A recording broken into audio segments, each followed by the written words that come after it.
No boring gear reviews, just real talk. In the history of pro audio, some companies defined a sound, but the company, Automated Processes, Incorporated, API, defined a format. But what if API had only ever built massive proprietary consoles and huge non-standard racks? What if they never gave the world their greatest gift? Today we're diving into a critical what if. What if API never built a console, and more importantly, never standardized the 500 series format? Welcome to FX Studio 2 for some necessary real talk on history and sound. YouTube is loaded with videos about the recording industry, and this channel has certainly contributed to the clutter and oversaturation of gear reviews and demos, which is why we slowly pivoted away from that kind of content to a more discussion-based platform. And now FX Studio 2 has taken another step in renewing our approach with our new website. The website is intentional. It's structured, intentionally structured. A pathway to a goal, not random content. The goal? To help serious hobbyists and studio owners develop a new mindset, coming from the man G-Sharp Jams, with over 30 years experience as a studio owner and engineer.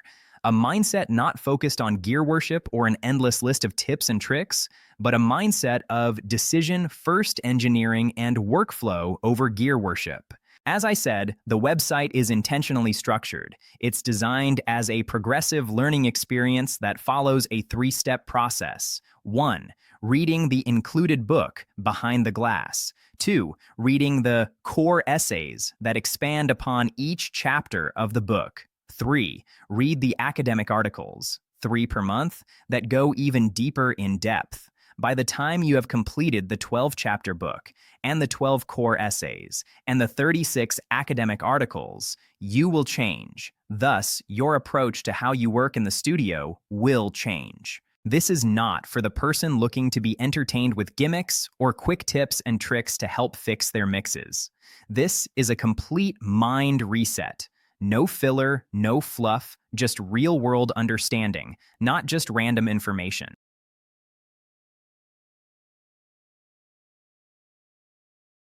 In the history of pro audio, some companies defined a sound, but API defined a format. But what if API had only ever built massive, proprietary consoles and huge, non-standard racks? What if they never gave the world their greatest gift? Today, we're diving into a critical what if. What if API never built a console? And more importantly, never standardized the 500 series format? Welcome to FX Studio 2 for some necessary real talk on history and sound.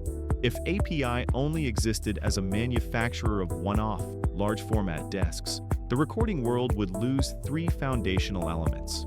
First, the signature sound. The famous API punch is driven by the high-speed, discrete design of the 2520 op-amp and the proportional Q of the 550 EQ. This proprietary 2520 operational amplifier, developed by Saul Walker, is capable of handling up to plus 30 dB output levels with minimal distortion, less than 0.05% THD. Without API consoles to popularize this sound, it remains an isolated rarity, not a ubiquitous option. The proportional Q feature in the 550 EQ series allowed the bandwidth to widen with boost/cut depth, enabling precise, yet musical tonal shaping. Second, the modular revolution. The 500 series format was born from the modular design of API's consoles, like the early 1604 in 1971. If API never formalized this, we wouldn't have the standardized, compact system that defines so many modern studios. Repairability, customization, and portability all take a massive hit. The Lunchbox, introduced in 2006, popularized this format, allowing up to 500 milliamps per slot from a plus 16 volt, plus 48 volt supply, making it truly portable. Third, the boutique economy. The entire modern cottage industry of boutique audio, hundreds of small, specialty manufacturers making high-end preamps, compressors, and EQs, is built almost entirely around the 500 series form factor. Without API's format, the audio industry's creative diversity contracts dramatically. Imagine the post-millennium DAW era without API's contribution. The shift from analog to digital would have been far more jarring. The DAW era was already defined by the race for clean, high-fidelity conversion.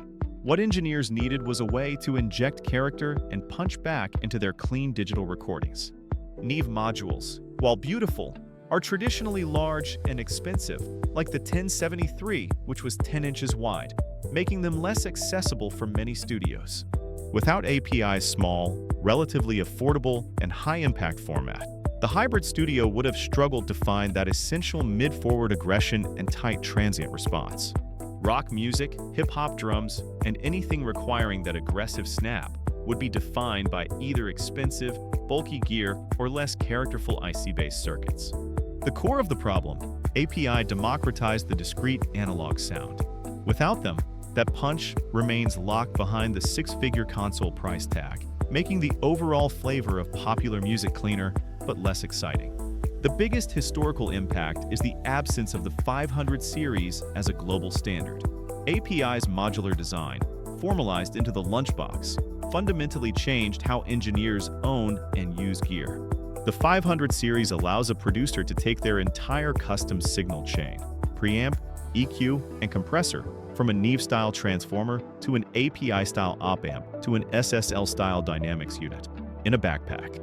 It is the ultimate expression of the mix-and-match studio. The VPR Alliance, founded in 2008 with API's leadership, standardized the format, enabling interoperability across over 100 manufacturers. Without API, the pro audio industry would be dominated by proprietary, non-interchangeable systems. Smaller brands struggle to justify building full rack units, stifling competition. Customization would be a luxury, not a fundamental right of the modern producer. The API console legacy is one of the greats, but their true, lasting gift was the modular format that came from it. API didn't just give us a sound, they gave us the hardware infrastructure that allowed all other sounds to flourish. The modern studio, portable, customized, and full of boutique character, is API's world. We're just living in it. What do you think? Would Neve or another company have created a similar modular standard? Let us know in the comments. Like and subscribe to FX Studio 2 for more real talk on the history and philosophy of pro audio.